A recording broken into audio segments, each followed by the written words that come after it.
Kamusta guys? It's Emilio Daez and I'm gonna do the 10 random question challenge. Let's do it.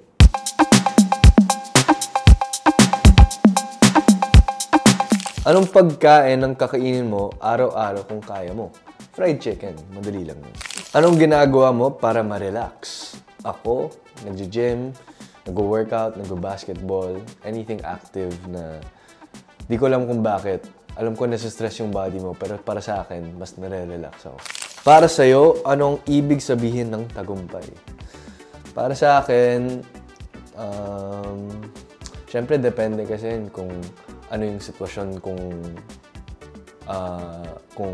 saan ka nandun para sabihin na nagtagumpay ka. Pero siguro, para sa akin,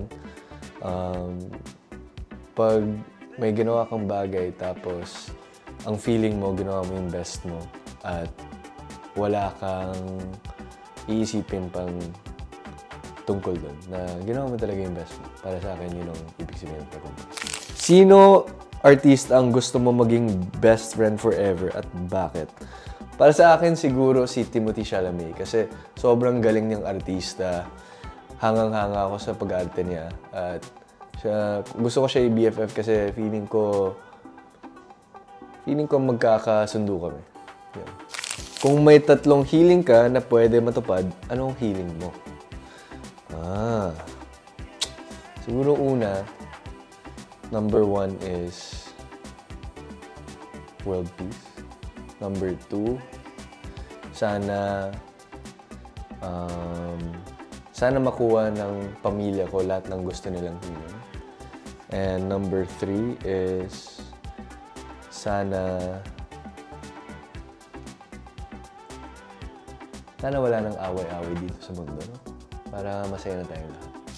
Ano ang iyong love language? Siguro ang love language ko ay quality time. Yan. Mas gugustuhin mo bang umorder lang online o kumain sa labas? Siguro ngayon, mas umorder na lang online. Kung maaari ka lang magkaroon ng 3 bagay sa iyong bucket list ng buhay, ano ang mga ito? 3 bagay. Siguro isa, gusto ko makita talaga lahat ng mga places sa mundo. Lahat ng mga countries gusto kong puntahan. Number 2 is gusto ko ng sarili kong bahay. Number 3, magtayo ng restaurant sa future. Kung pwede kang mag-time travel, saan ka pupunta?